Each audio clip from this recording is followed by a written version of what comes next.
Hey folks, welcome back. Today's the day. It is Mushroom Day. We've been working on our small Underdark scatter terrain, and today, before I can paint any of this, I need to get the mushrooms on here. So today we're going to be working on crafting all these mushrooms, which is actually pretty exciting. I've been spending the time since the last video checking out your recommendations. Several of you recommended videos, I checked those out. And several of you recommended crafting materials.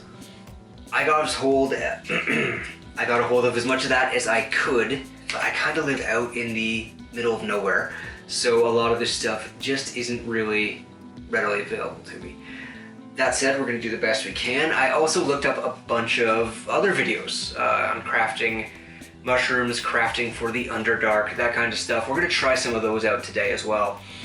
If you're ever, in doubt about that, don't feel bad about looking up what other creators have done first. It's a perfectly valid and normal way to go about things. Never feel self-conscious about borrowing from other creative people. That is why, and I include myself in this, that is why we put our stuff out there, is to help other people with their crafts and to hopefully give them some kind of insight and maybe spur further inspiration. All right. Mushroom time. Let's get started. Alright, the first type of mushroom I'm going to be trying is just a classic hot glue gun mushroom cap.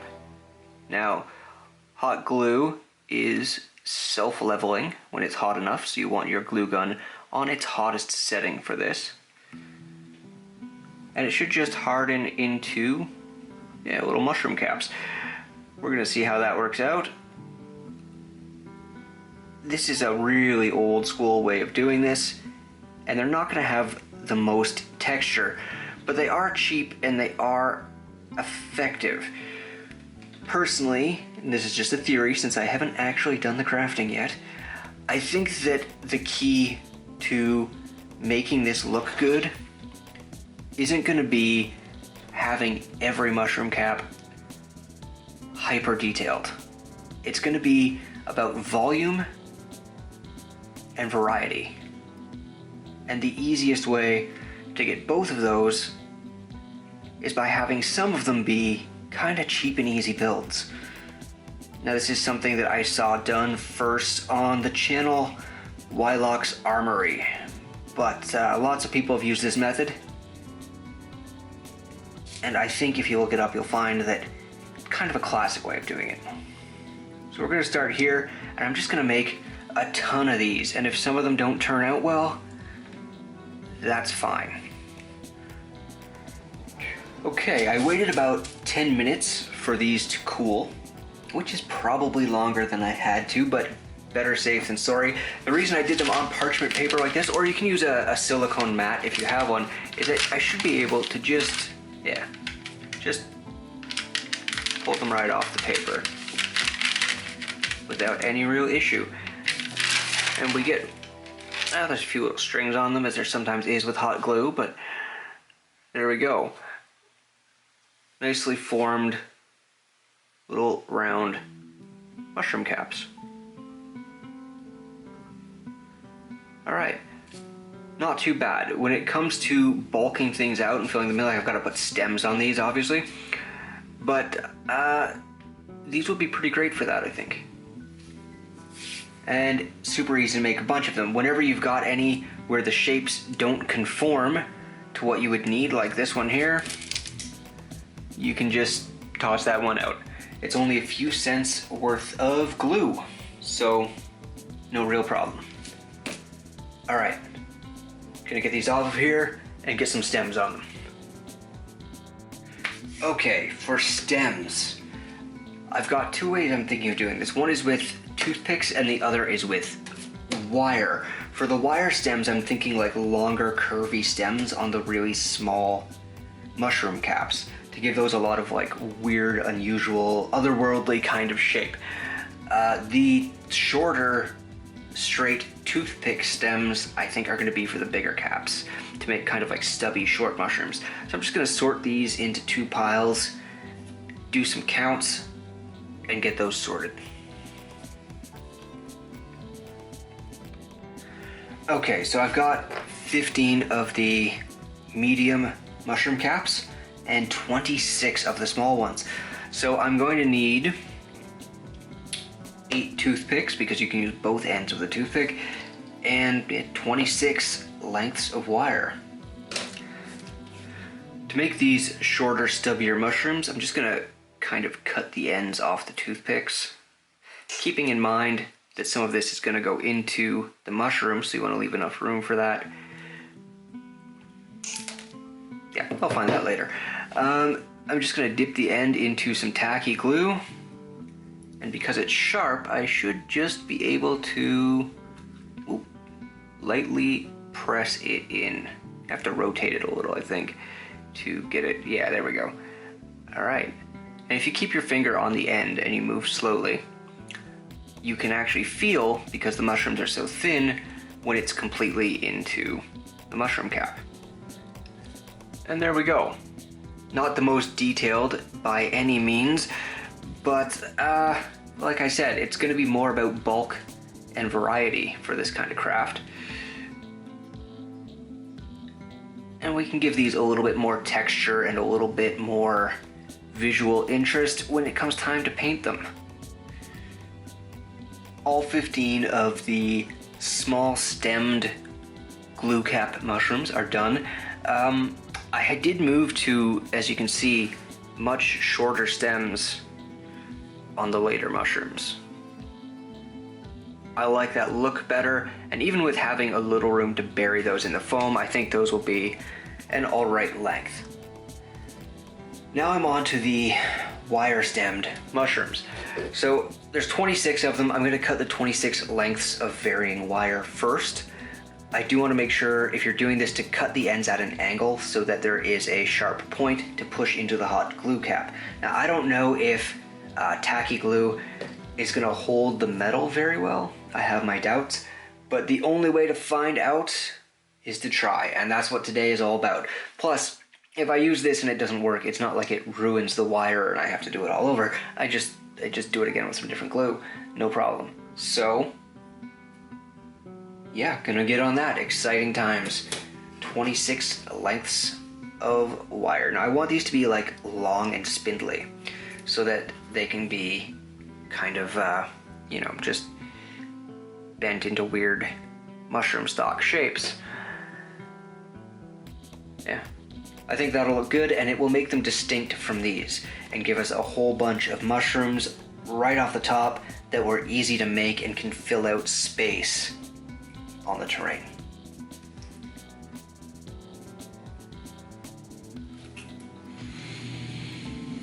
All right, 26 pieces of wire. Just going to pour out a pile of glue so I can just dip the wires into them. And here we go. I don't know if this is going to be enough to hold. Yeah, we'll just have to try it and see.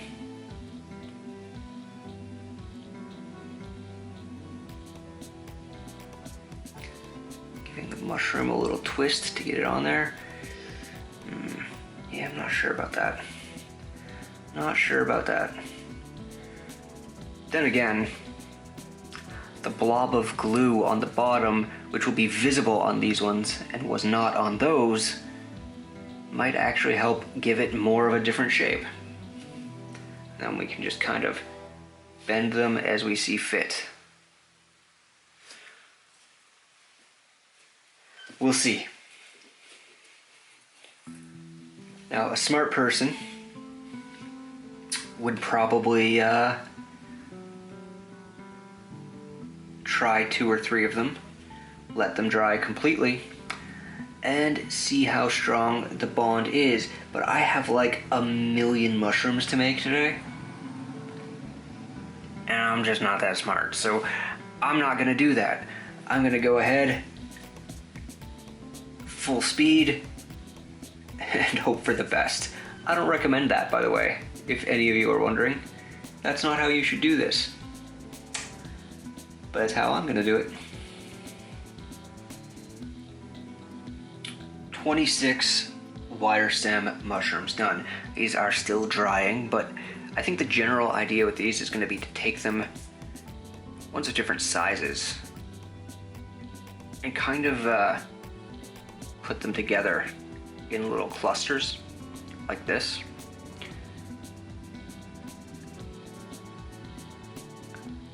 Yeah, I'm not sure how those stems are going to hold with that glue on them, and I'm not sure how easy the wire is going to be to paint even once it's primed, so we'll have to see how that works.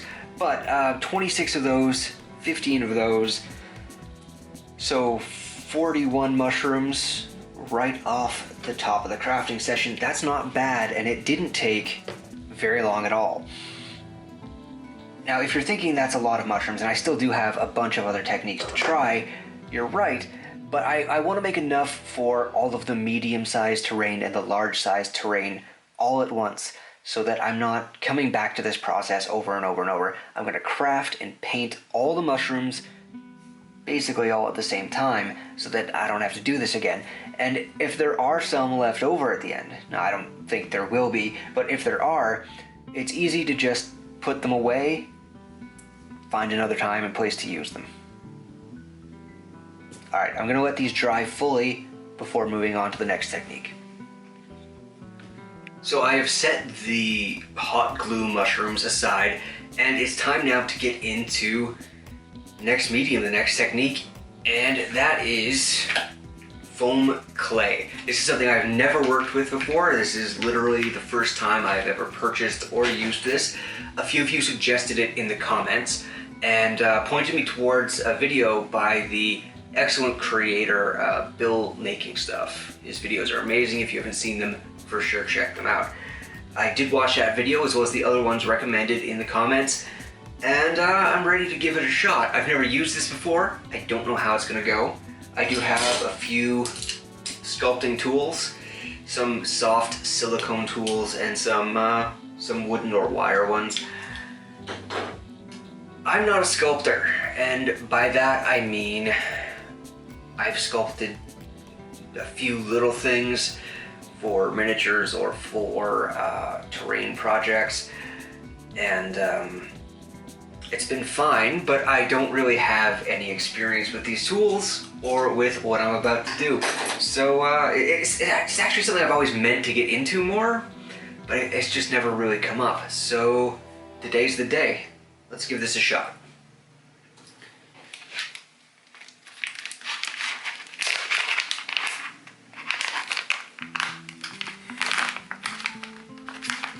Oh my gosh. Alright, ooh. The texture of this stuff is quite something. Oh wow. Okay. Yep, that is foam. Wow. Let's see, the first thing I want to try is gonna be just like a round, flat mushroom cap with kind of tapered edges. I don't know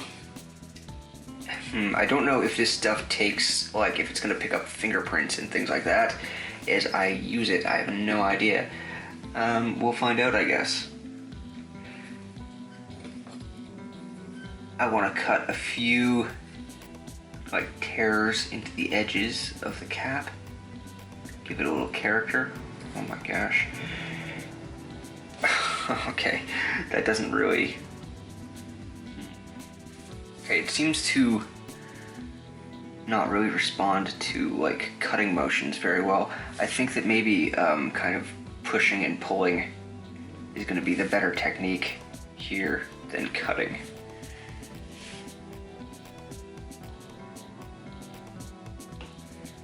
Okay. How, getting it off the table is going to be fun. Okay, yeah, that's stuck. Alright. So that's not the way to do that. Parchment paper is back. Let's see if that helps at all. Yeah. So that was user error before. That was just me not knowing what I'm doing yet. It looks like you want to have some parchment paper or cutting that, like a silicone mat down while using this.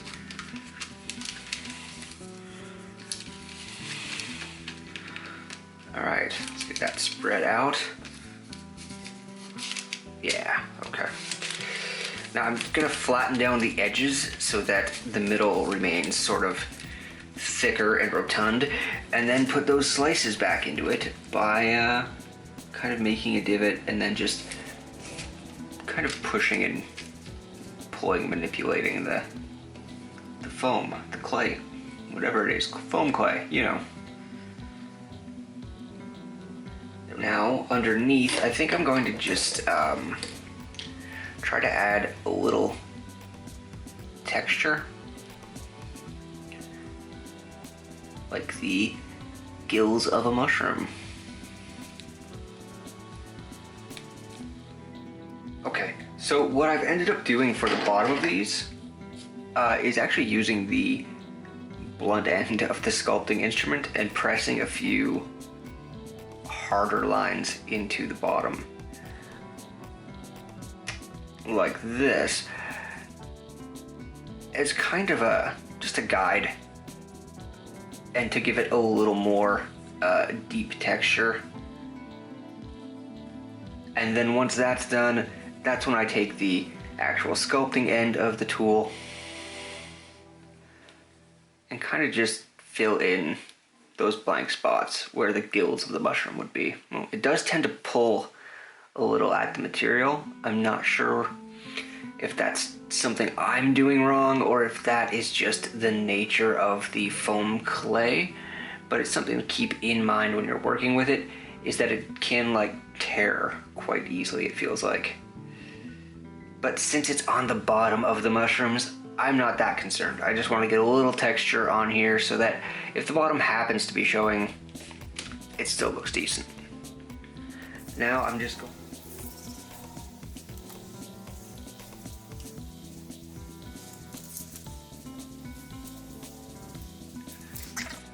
Yeah, I think these are about what I'm looking for the stems. Very basic, and they're just going to be easy to make, have a little shape to them, but don't really need any texture. And yeah, it should be fine. So I also want some mushrooms that are upturned cup shaped like this. Sort of like they're coming off of a stem. It'll be a different stem than this, but and just sitting up like that. Something that I can actually use as kind of a water feature is the hope. So I'm gonna make a few shapes like that as well.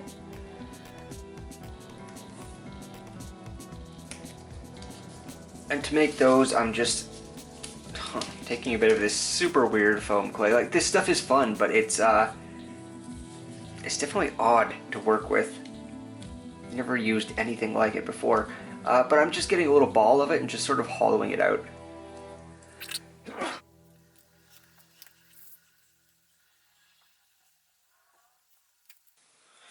I'm gonna try to make some of those, but like kind of smaller.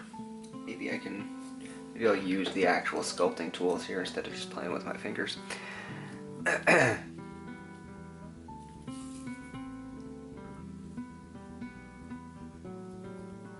I've created some sort of curved stems for these so that they can sort of jut out from pieces of rock and still have the cups facing upward.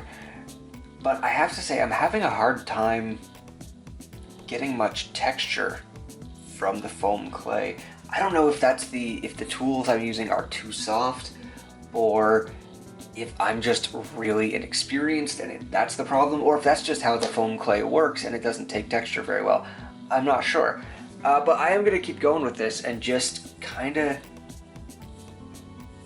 fill the table with mushrooms, basically, of different types and shapes. And yeah, just use up pretty much all of this clay. So, see you in a minute.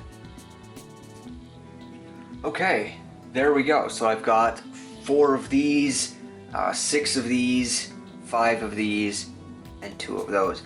I am holding a little bit of the clay back just to have a play with it later on and see if I can learn a bit better how to texture it and what other properties it has.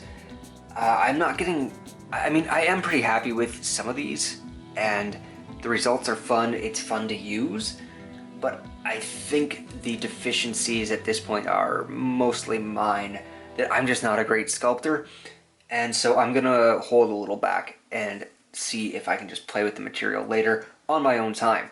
But that's it for this type of mushroom, and I am gonna leave these to dry as well, but I don't want to stop the video here. I have I think 3 other things that I want to try for different types of mushrooms. So I'm going to let these dry, and I will be back tomorrow with more mushrooms. Yeah. Okay, I'm back. That's only been a few seconds for you, but this took way more than 1 more day to get back to this. Life has just sort of been happening at full speed for me lately, and that's just how it is sometimes. It's taking a little longer to get this out than I wanted to, but I'm back to it now. I'm going to glue these mushrooms together and then jump right in to crafting the other couple types of mushrooms I had in mind. Alright, let's get going. Okay, I don't really know how this foam clay is going to react to different glues. So I'm just going to try tacky glue, see what happens. Just dumping some out on the table,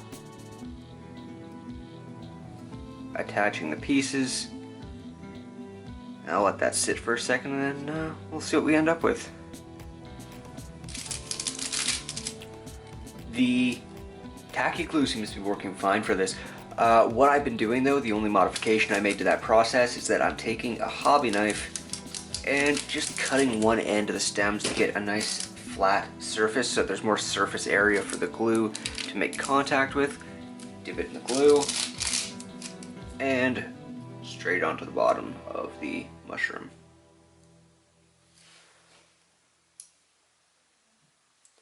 So for the next type of mushroom, I'm going to be trying to recreate the torch stalk mushroom from Baldur's Gate 3, or something inspired by that, maybe a little bit smaller. To do it, I'm going to use tinfoil and these foam balls that I picked up at the dollar store. I don't know if this is going to work, but we're going to dive in and give it a shot.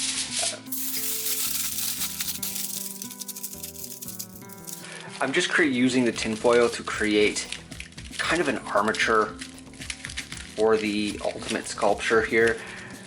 This is not going to be the final form for this. Just something solid to sort of base the rest of the sculpture on.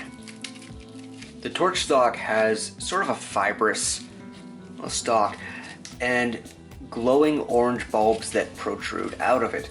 So that's obviously what the foam balls are going to be for, but I'm going to create this understructure here, and then this needs to have sort of, not branches, but something for the foam bulbs to hang off of coming out of it.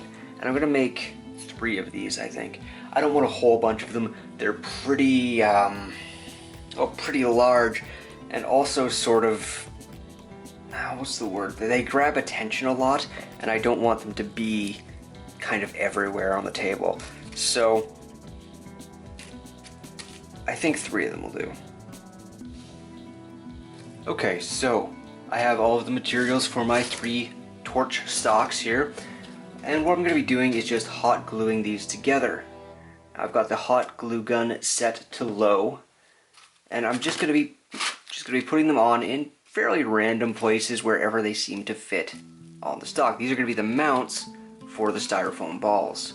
I'm going to be trying to keep these longer or thicker stalks towards the bottom, just because they'll have had longer to grow, so that makes sense in my mind, and bringing the shorter, smaller ones up near the top. But that's all pretty random. Like, you don't have to do that if that's not how it looks to you or what you think works. To me, that makes sense, so that's what I'm going with. And these are just put on randomly. This is all going to be covered over. Like, this is still the armature for the final piece. This is not going to be something that anybody but me, well, and you guys, ever really sees. It will not be appearing on the table like this. With all 3 of the torch stock armatures assembled, I'm going to be turning the hot glue gun up to its hotter setting because I'm actually going to be using it to sculpt and to add texture to these. Now, to make these distinct from the other mushrooms visually, they need a different texture, and we're going to do that using the hot glue gun. Basically, I'm just going to start putting lines of hot glue down the entire mushroom stalk. Just like that. This will not only make it really solid, but it is going to give it a very different texture than the other mushrooms that we've made so far. And if you miss any spots, it's totally alright, because you'll still have that weird tinfoil texture underneath. Plus, you can come back in with the hot glue gun nozzle to sort of run it through the glue to retexture it if you need to. Be careful doing this because if it's not immediately obvious, and it will be, tinfoil transfers heat really well. So this is going to get hot while you're working with it. So just keep that in mind. Try not to burn. So after a little bit of work, here are our 3 torch stock bases. Not bad, I think. They're pretty solid actually. By the time you get them coated in all of that hot glue. I mean, hot glue is not actually a glue in a traditional sense. It's a thermoplastic, which means it's a type of plastic that melts and softens when you heat it. So by the time it cools again, it's just plastic. So those are pretty solid. They've got a lot of texture, and I think they're going to work for what I want. That means it's time to work with these styrofoam balls. Alright, I'm going to need these not cut exactly in half, but roughly in half.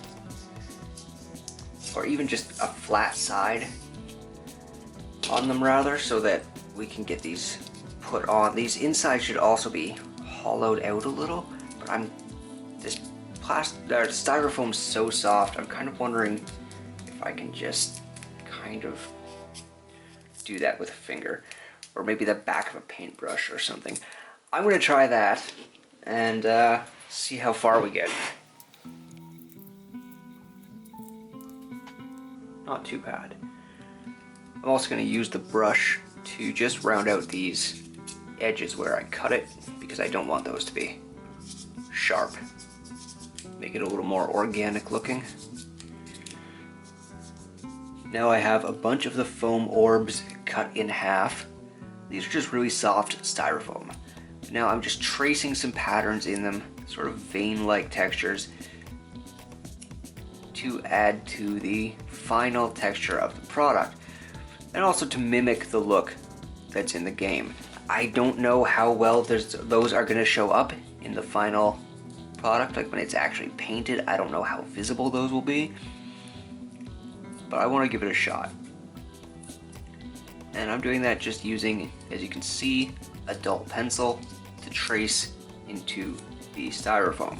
Now with this soft styrofoam, I know that it reacts really strongly to a heat gun. So again, if you have one of those, it might be worth trying that, but my fear is that it will lose the round shape and kind of completely melt away under any serious heat, and that is not something I want to risk after cutting all of these. So I'm just going to carve them with a pencil. Okay, as you can see, I got some texture into them, some lines carved in there, and now I'm just going to fill these recesses on the back with some glue. I'm just using tacky glue for this because, well, the hot glue is faster, PVA is ultimately stronger, and it's not going to melt the foam. And then these are just going onto the armature, like that. That is actually not looking too bad. I had my doubts, but we're getting there. We're getting there. I just have to do 2 more. And you know what? These are actually big enough and flat enough on the bottom that these can be scatter terrain pieces on their own. I don't think I'm gonna add these to the bases of the other pieces. I think these are just gonna be their own thing, and we'll add them to the small scatter terrain set just as they are. And here are the torch stalk mushrooms.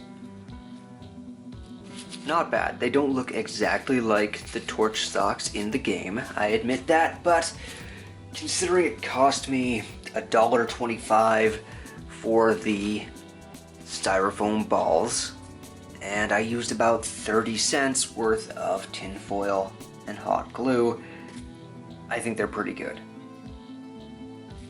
And I think I'm gonna call this video right here for now. There were originally 2 other types of mushrooms that I was going to craft, but at last count, I've made 71 mushrooms. It's a lot of mushrooms, and it's way more than enough for the project, especially since 3 of those mushrooms have ended up being their own scatter terrain pieces on their own. So I'm happy with that, and I'll just take those 2 mushrooms and they can go in another video or another project, or if something here doesn't work out, maybe I'll bring those in. But for now, I'm pretty happy with this.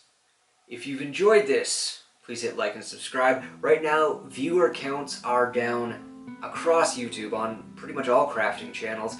So if you're enjoying this, if you like this kind of content, please show the channel a little love. It really does help. And come back next time. I'm going to be finishing the basing on all of these small scatter pieces and painting everything. So I'm looking forward to that. I hope you are too. Thanks. I'll see you on the next one.